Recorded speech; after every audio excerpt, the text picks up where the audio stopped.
Namaste. Today I'm going to read Volume 2, Book 2, Rudra Samhita, Part 3, Chapter 50, Description of Fun and Frolic in the Shiva Puran.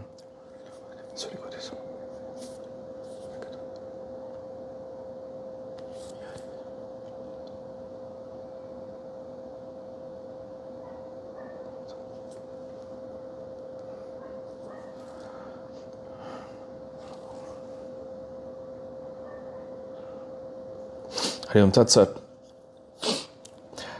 Brahma said, O Narada, thereafter at the bidding of Shiva, I carried out the concluding ceremonies of the wedding of Shiva and Parvati joyously through the sages. The ceremonial head bath was respectively gone through. The Brahmins showed the pole star Dhruva with respect. Thereafter the rite of Hridaya Lambhana was performed. O great Brahmin, then Svastipata was jubilantly celebrated. At the behest of the Brahmins, Shiva applied red powder on the head of Parvati. The lustre of Parvati at that time was beyond description and very wondrous. Thereafter, at the bidding of the Brahmins, both sat on the same cushion and attained such a lustre as accentuated joy in the hearts of the devotees. O sage, then they returned to their apartment and at my behest performed the rite of Samsrava Prasana, of wonderful sportive nature that they were. When the sacrificial rites and marriage ceremony were thus concluded duly, Lord Shiva gave the Purnapatra to me, the creator of the worlds.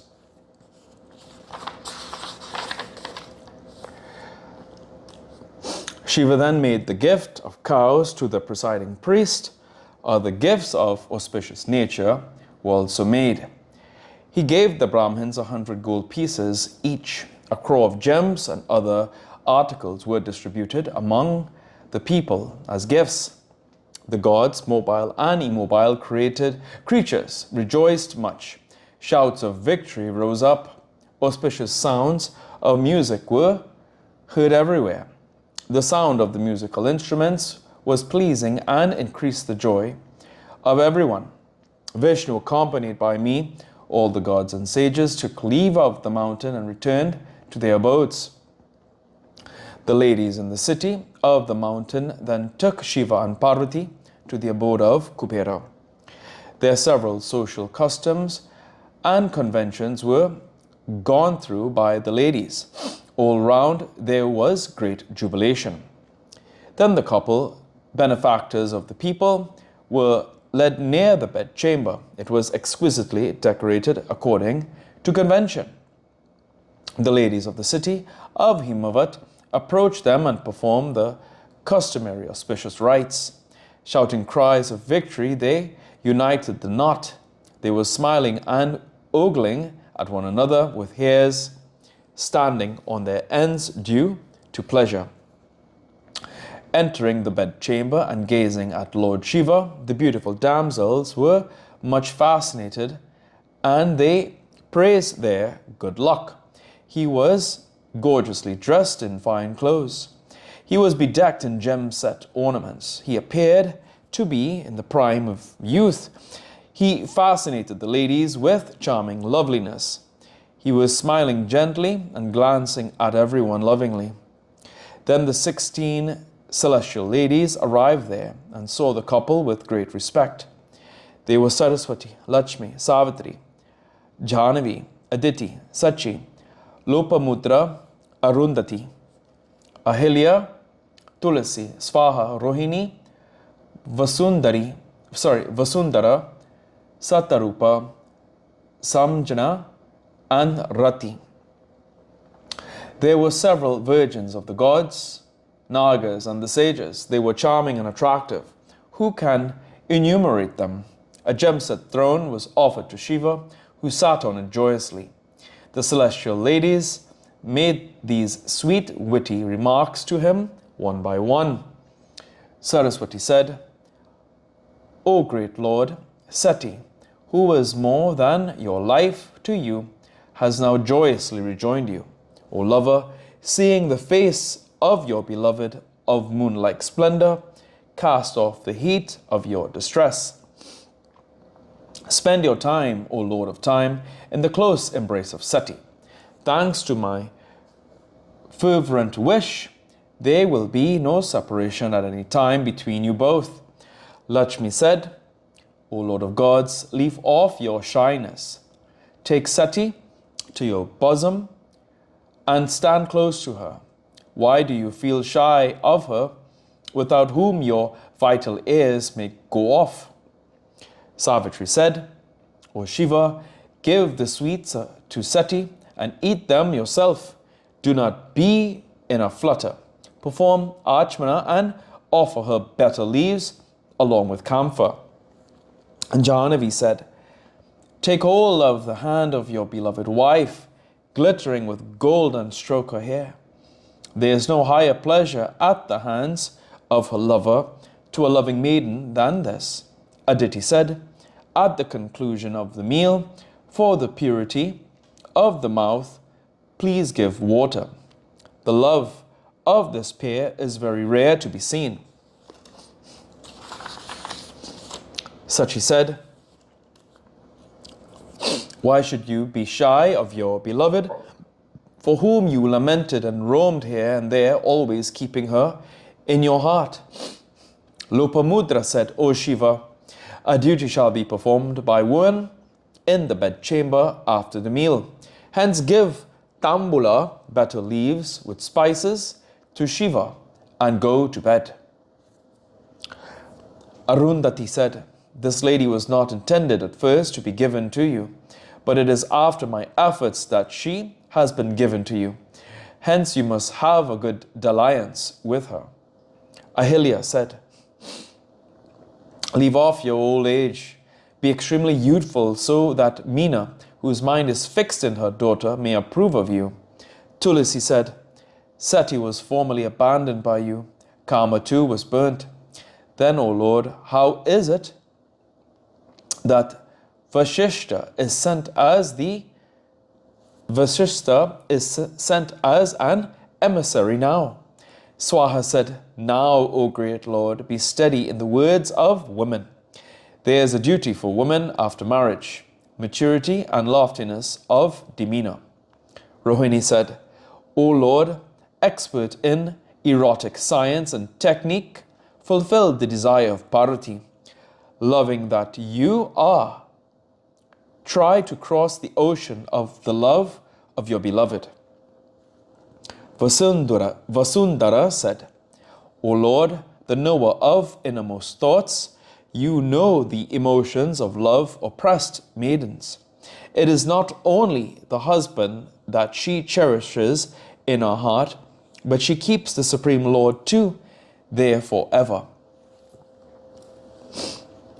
Sattarupa said, a hungry person will not be satisfied until he partakes of a sweet, hearty meal. O Shiva, do everything whereby the woman will be satiated.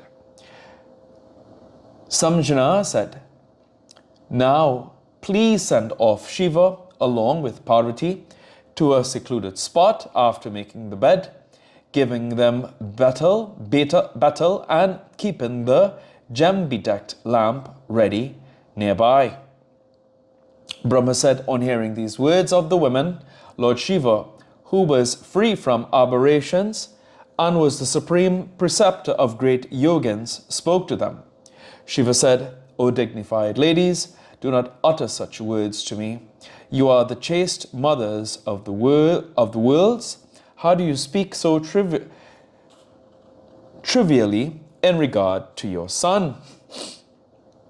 And Brahma said, on hearing the words of Shiva, the celestial ladies were ashamed. In their excitement, they became motionless like dolls in a picture. Eating the sweets and performing Archmana, Lord Shiva was much delighted. In the company of his wife, he chewed the betel with camphor. Footnotes. 117.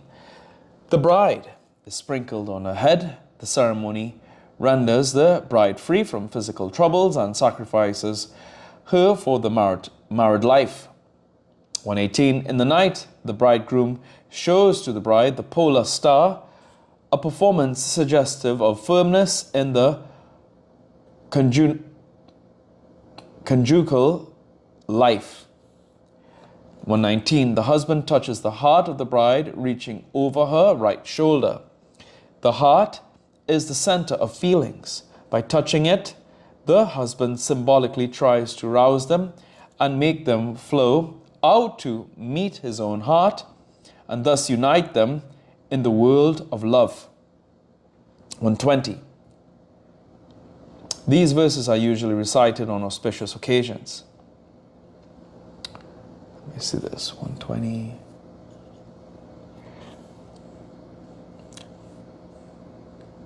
That's the Svastipata. 121. The printing of red lead on the head of the bride by the bridegroom is the most striking feature of the present-day marriage ceremonies. Nowhere mentioned in the Griya Sutras, the later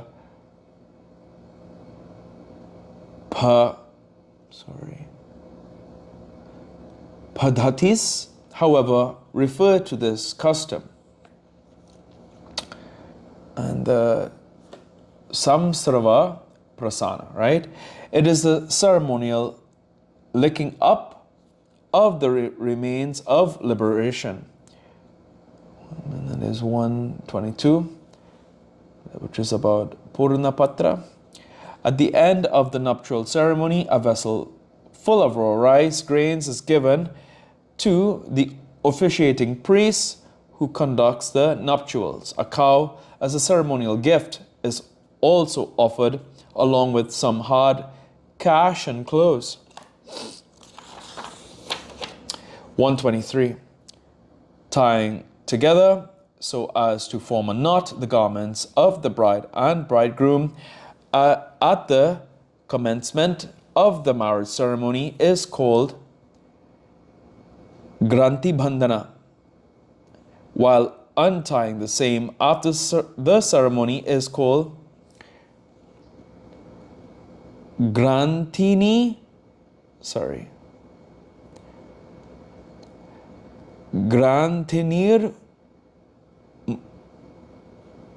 Mochana.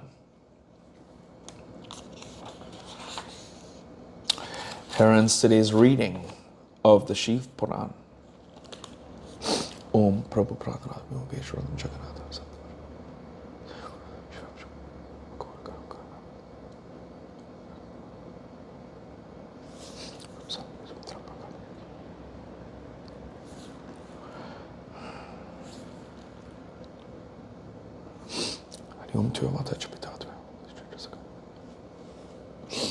Hari Om Tat Sat.